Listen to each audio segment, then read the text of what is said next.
In this video, we shall look at the concept of power in AC circuits. Suppose the AC circuit, that is the AC source, consists of just a pure resistor and nothing else with the resistance R. Let's assume the current that is supplied by this AC source is given by the following expression, I cosine omega t. This is the current amplitude. The voltage across the resistor, let's call it little v, is given by the voltage amplitude times cosine omega t. Now we know the voltage across the resistor must be in phase with the current. So this expression is the expression for instantaneous voltage across the resistor. So that means the instantaneous power that is being supplied to the resistor is quite simply the product of instantaneous current and the instantaneous voltage across the resistor, which is just the current amplitude times the voltage amplitude times square of cosine omega t. For AC circuits, we always talk about the concept of average power. So in this case, the average power that's being supplied to the resistor is IV. So the average of the product IV, both being constants, it's quite simply IV. And the average of cosine squared omega t over a period is just half. So that means the average power that is being supplied to the resistor, let's call it P with subscript AVE, is quite simply half times the current amplitude times the voltage amplitude across the resistor. And it's usual to write in terms of root mean square quantities, namely the above can be written like this, I over square root 2 times V over square root 2. So that means it is I RMS times V RMS. So that is the expression for the average power here.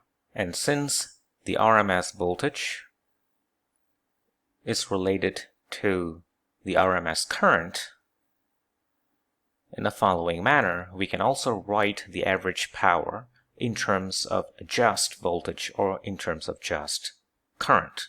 In terms of just current, it simply becomes the RMS current squared times the resistance. Or in terms of just the RMS voltage, it is simply the RMS voltage squared over the resistance.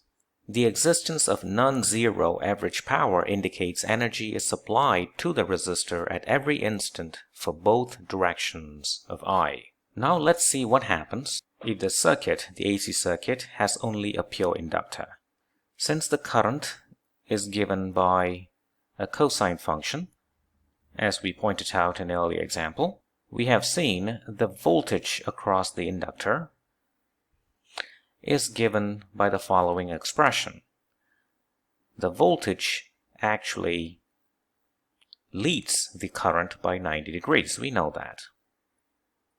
That means the average power, it's given by the average value of I times little VL, has got to be 0, because cosine omega t plus 90 degrees is minus sine omega t.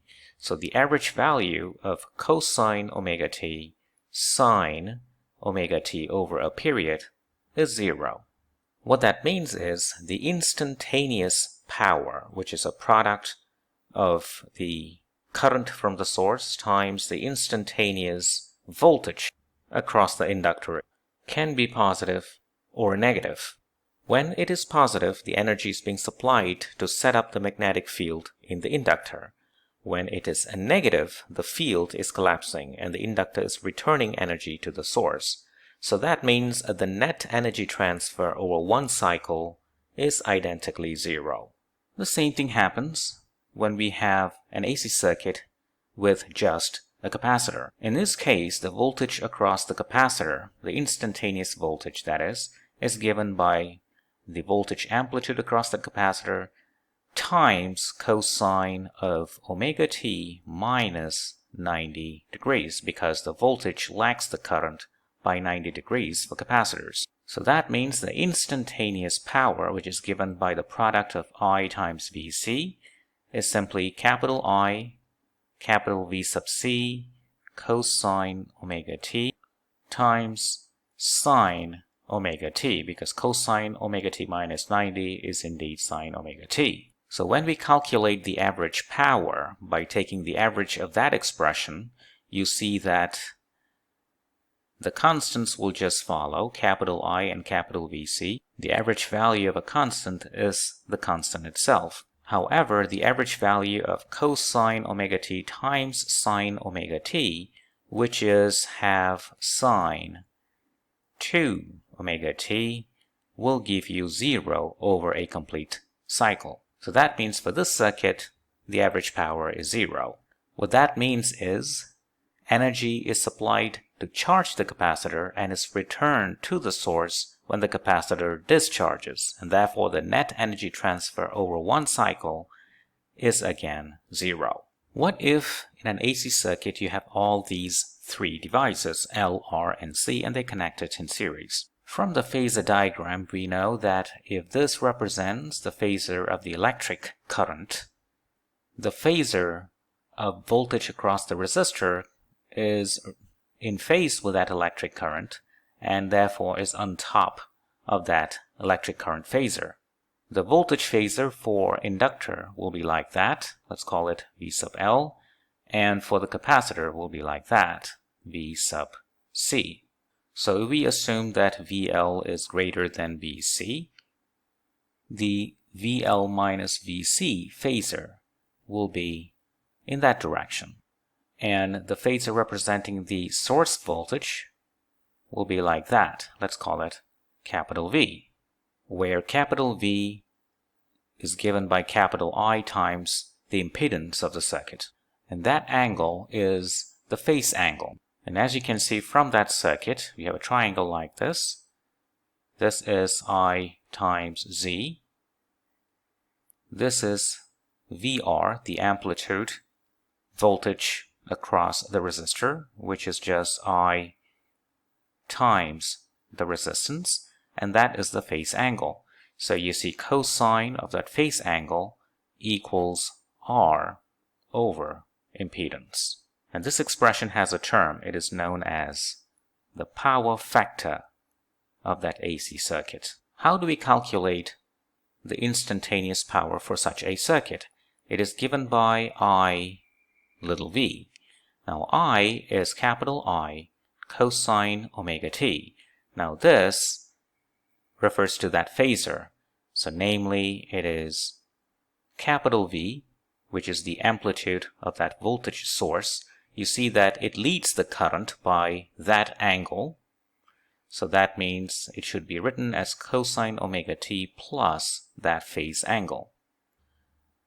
Let's try to simplify this expression. So cosine omega t from the first term times, let's expand that. So it is just cosine omega t cosine phase angle minus sine omega t sine phase angle. Let's take the average of this expression to calculate the average power. You see that the first term has, apart from that constant IV, cosine omega t times cosine omega t, the average of that is half. This is a constant, so that will just follow. The second term, which is this times that term, is IV cosine omega t sine omega t, and that constant sine phase angle. However, the average value of cosine omega t times sine omega t over a complete cycle is just 0. So the second term does not exist. So that is the expression for the average power for an AC circuit that consists of all these three components. And if you want to write it in terms of root mean square quantity, it is just I over square root 2, V over square root 2, cosine phase angle, which is I RMS voltage, times cosine of that phase angle. And that is the expression for the average power of this AC circuit. Let's look at the following problem. An AC voltage of the form given here is applied to a series RLC circuit. Assume the resistance is 450 ohms, capacitance is 6 microfarad, and the inductance is 0.5 Henry. Find the average power delivered to the circuit. Assume that is the LRC circuit. Now we want to determine the average power. So let's write down the expression for the instantaneous power. It is I times the instantaneous voltage delivered to the circuit. The voltage expression is given there. Now we have to figure out the expression for that instantaneous current. To do that, let's calculate the reactance, the inductive reactance and the capacitive reactance. The inductive reactance is given by frequency, the angular frequency times inductance. So in this case, the angular frequency is 1000 and the inductance is 0.5 Henry. So that means you get 500 ohms for inductive reactance. Now the capacitive reactance. It's given by 1 over omega C. So omega is again 1000. C is given by 6 microfarad. So 6 times 10 to the power minus 6. And that's going to be about 167 ohms. So XL is greater than XC. What that means is if you were to sketch the phasor diagram, the phasor for the voltage leads the phasor for the current by an angle that is equivalent to the phase angle. What that means is the expression for current is capital I sine 1000t minus that phase angle, because current now lags the voltage. So the average value for power is given by capital I, that is this, times capital V, which is 90, the amplitude is 90 volts, times sine 1000 t times sine of 1000 t minus the phase angle. So the average of this expression. So the expression, the average of that expression is quite simply half times cosine of that phase angle. And we can substitute there cosine of phase angle. And V is current times impedance. So current is the voltage amplitude over impedance. Substituting in here, we get capital V, which is 90. So that is just 90 times another 90 over 2 times the impedance. What about the cosine of that phase angle? So from here we know cosine of that phase angle equals the resistance over the impedance. Let's calculate the impedance. It's given by square root of XL minus XC squared. XL and XC have been calculated, plus the square of the resistance. So that's going to give you an impedance value of about 560 ohms. Keep in mind the value for resistance is 450 ohms. So cosine of that phase angle is 450 over 560. And that's going to be about 0.803. Substituting the value for Z and the cosine of the phase angle here, you will get the following number for the average power. So 90 times 90 is 8100 over 2 times Z. Z is 560 ohms. Cosine of that phase angle is 0.803, and that's going to give you 5.8 watts. And that solves the problem. Thank you for watching.